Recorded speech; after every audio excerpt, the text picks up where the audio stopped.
अस्सलाम वालेकुम एवरीवन। आज मैं आपके साथ मसाला बिरयानी की बहुत ही टेस्टी सी रेसिपी शेयर करूंगी। आपको बिल्कुल भी झंझट नहीं करना पड़ेगा, ना चावल बॉईल करने पड़ेंगे, ना आपको तय लगानी पड़ेगी।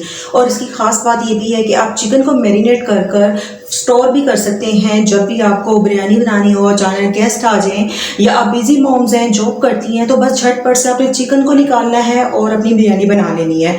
तो चिकन को मसाला लगाकर किस तरह से स्टोर करना है, इसका भी आसान तरीका आपके साथ शेयर करूंगी। तो वीडियो को फुल वॉच कीजिएगा। मेरी रेसिपी आपको पसंद आए तो लाइक और शेयर जरूर कीजिएगा। चैनल पे न्यू है तो सब्सक्राइब करना तो बिल्कुल ना भूलिएगा। चलिए पे स्टार्ट करते हैं मसालेदार बिरयानी बनाना। बिस्मिल्लाहिर्रहमानिर्रहीम। तो मैंने 800 ग्राम के करीब ना चिकन ले लिया है। इसको अच्छे से वॉश कर कर ना आपने इसका तमाम पानी निकाल देना है। तो सबसे पहले इसकी मैरिनेशन करेंगे। तो इसके लिए नमक मैं शामिल कर दूंगी तकरीबन 2 खाने के चम्मच, क्योंकि मैंने आपको स्टोर करने का भी तरीका बताना है, इसलिए मैं नमक कम शामिल कर रही हूँ। चिली फ्लेक्स इसमें ऐड करेंगे 1 खाने का चम्मच। लाल मिर्च का पाउडर शामिल करूंगी 1 टीस्पून। इसके बाद साबुत खड़े मसाले शामिल करेंगे। दालचीनी का टुकड़ा ऐड करेंगे, बादियान का फूल ऐड करेंगे, बड़ी इलायची ऐड करेंगे, 3 से 4 हरी इलायचियां शामिल करेंगे। इसके बाद में इसमें 2 खाने के चम्मच दरदरा पिसा हुआ ना आपने साबुत सूखा धनिया शामिल कर देना है। इससे बहुत अच्छी खुशबू आती है। किसी भी ब्रांड का आपने बिरयानी मसाला शामिल कर देना है 2 खाने के चम्मच भरकर। इसके बाद ना लौंग, काली मिर्चें और ज़ीरा शामिल कर देंगे तकरीबन 1 खाने का चम्मच। 2 से 3 तेज़ पत्ता ऐड करेंगे। 1 से 1.5 खाने का चम्मच ना लहसुन अदरक का पेस्ट शामिल करेंगे। 2 अदर टमाटर, 4 से 5 हरी मिर्चों को मैंने शामिल कर दिया है। अभी इसमें टमाटर आगे जाके और शामिल होंगे, वो किस तरह से शामिल करने हैं मैं आपको बाद में बताऊँगी।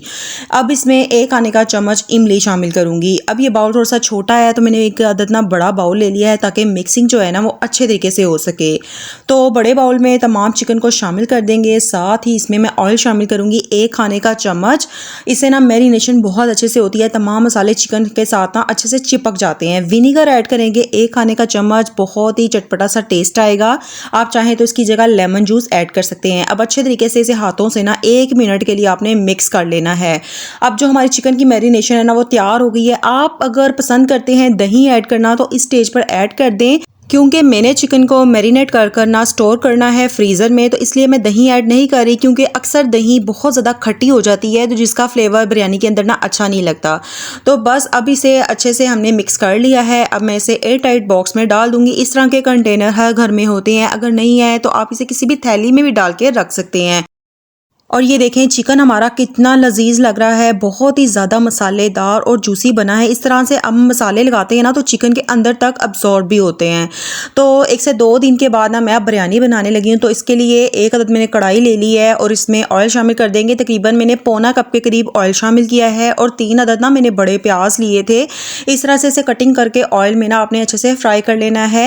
और जब प्याज अच्छे से फ्राई हो जाएंगे ना तो इसके अंदर हमने अपना चिकन शामिल कर देना है। चिकन मैंने 1 से 1.5 घंटे के लिए ना फ्रीजर में से निकाल दिया था, ताकि जो इसके अंदर बर्फ जमी हुई है वो खत्म हो जाए। तो चिकन शामिल करने के बाद अब आपने ना 5 से 6 मिनट के लिए इसकी भुनाई अच्छे से कर लेनी है।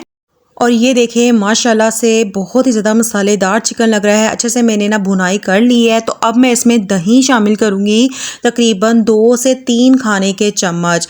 अगर आप मैरिनेशन सिर्फ 1 से 2 घंटे के लिए करना चाहते हैं या फिर ओवरनाइट के लिए, तो आप दही शामिल कर लीजिएगा।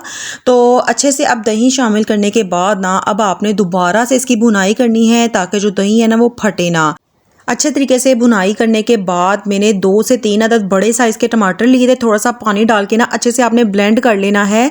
इस स्टेज पर जो टमाटर है ना वो आपने ब्लेंड करके ही शामिल करने हैं। और टमाटर शामिल करने के बाद 1 से 2 मिनट के लिए ना आपने अच्छे से इसे कुक कर लेना है। फिर मैं इसे ढक कर ना 15 से 20 मिनट के लिए चिकन को पकने दूंगी, ताकि जो चिकन है वो अंदर तक गल जाए। इस तरह से जब आप टमाटर के पानी में चिकन को गलाते हैं ना तो बहुत ही शानदार फ्लेवर आता है। एक बार आप ये तरीका ज़रूर ट्राई कीजिएगा। तो बस अब चिकन को गलने देंगे 15 से 20 मिनट के लिए। तकरीबन 20 मिनट के बाद माशाल्लाह से चेक करें क्या ही लुक आई है। बहुत ही शानदार मसालेदार हमारा चिकन बन चुका है। इसका मसाला एक बार चेक करें कितना ज़बरदस्त लग रहा है। और लिटरली इतनी मज़े की खुशबू आ रही है, इतनी मज़े की खुशबू आ रही है कि मैं आपको क्या बताऊँ। तो बस हमारा मसाला अच्छे से भून चुका है, ऑयल रिलीज़ हो गया है। तो बस मैं इसमें अब पानी शामिल कर दूँगी। आपने ना अपने चावलों के हिसाब से पानी ऐड करना है। मैंने 800 ग्राम के करीब ही चावल लिए थे, तो अगर गिलासों से नापा जाए ना मैंने तकरीबन 2.5 गिलास के करीब चावल लिए थे, तो मैं तकरीबन इसमें 4 गिलास के करीब पानी शामिल करूँगी। तो अब पानी को शामिल करने के बाद इसे ढक देंगे ताकि अच्छे से ना एक बॉयल आ जाए। और ये देखें पानी में अच्छे से बॉयल आ चुका है। अब इसमें ना भीगे हुए चावल शामिल कर देंगे। मैंने तकरीबन 45 मिनट के लिए ना चावलों को भिगो दिया था। चावल शामिल करने के बाद हल्का सा चम्मच चलाएंगे और इसे ढक देंगे। अच्छा, मैंने ना स्टार्ट में थोड़ा सा नमक भी ऐड किया था, तो जब चावल अच्छे से पकने लग जाएंगे ना तो मैं दोबारा से इसमें नमक भी चेक कर लूँगी। और ये देखें चावल तकरीबन ना पकना शुरू हो गए हैं, पानी भी थोड़ा सा कम हो गया है। तो इस स्टेज पर ना आपने एक बार चम्मच चला लेना है और आपने ना नमक भी अच्छे से चेक कर लेना है। अगर आपको थोड़ा लगे नमक तो आप मज़ीद इसमें ऐड कर सकते हैं। और मुझे ना थोड़ा सा नमक कम लगा था तो मैं इसमें मज़ीद नमक ऐड कर रही हूँ, तकरीबन 1 टीस्पून। अब हल्का सा चम्मच चलाएंगे और इसे ढक देंगे ताकि जो चावलों के अंदर पानी है ना वो अच्छे से ड्राई हो जाए। कभी भी चावलों के अंदर ना डबल पानी ऐड नहीं करते हैं, इससे चावल खिले खिले नहीं बनते हैं। तो मैं हमेशा ही डबल से कम पानी ऐड करती हूँ। और ये देखें तमाम चावलों में से ना पानी अच्छे से ड्राई हो चुका है, क्योंकि मैंने बहुत ज़्यादा क्वांटिटी में पानी ऐड नहीं किया था। तो आप लोगों ने ना अपने चावलों के हिसाब से पानी ऐड करना है, क्योंकि जो कुछ चावल होते हैं इसमें पानी बहुत कम क्वांटिटी में ऐड होता है। अब मैं इसमें ना फूड कलर ऐड कर दूंगी। इसके बाद आप चाहें तो लीमू के साथ, टमाटरों के साथ या पुदीने के साथ भी अपने बिरयानी को ना गार्निश कर सकते हैं। मैं सिर्फ इसमें yellow orange food colour add कर रही हूँ और 15 मिनट के लिए ना इसे दम पर रख देंगे। स्टार्ट के 5 मिनट ना हमने फ्लेम मीडियम रखनी है, इसके बाद लो कर दीजिएगा। और तकरीबन 15 मिनट के बाद माशाल्लाह से बिरयानी हमारी बन चुकी है। ढक्कन हटाने के बाद फ़ौरन से चम्मच ना चलाया करें, इससे जो चावल है ना वो मैश हो जाते हैं। हल्की सी जब इसमें से भाप निकल जाए तो फ़ौरन से आपने ना चावलों को अच्छे से मिक्स कर लेना है। ये देखें बहुत ही खिले खिले, खुशबूदार और बहुत ही ज़्यादा मसालेदार बने हैं। एक बार ज़रूर ट्राई कीजिएगा, मुझे फीडबैक दीजिएगा। मेरी रेसिपी पसंद आई है तो लाइक और शेयर कर दें। चैनल पे नहीं हुआ है तो सब्सक्राइब करना तो बिल्कुल ना भूलिएगा। अक्सर लोगों से ना चिकन बहुत ज़्यादा ड्राई हो जाता है, मुंह में रबड़ की तरह घुलता है। तो इस तरह से मेरी रेसिपी को सेम फॉलो करेंगे ना तो बिल्कुल भी ये मसले पेश नहीं आएंगे। इसके बाद आप इसे किसी भी सलाद या रायते के साथ सर्व करें, बहुत ही लजीज है, सबको बहुत ज़्यादा पसंद आएगी। किसी भी वीकेंड पे दावत पे ज़रूर ट्राई कीजिएगा और मुझे फीडबैक दीजिएगा। मिलते हैं किसी नई सी और टेस्टी सी रेसिपी के साथ, तब तक अपना बहुत ख्याल रखिएगा। अल्लाह हाफिज़।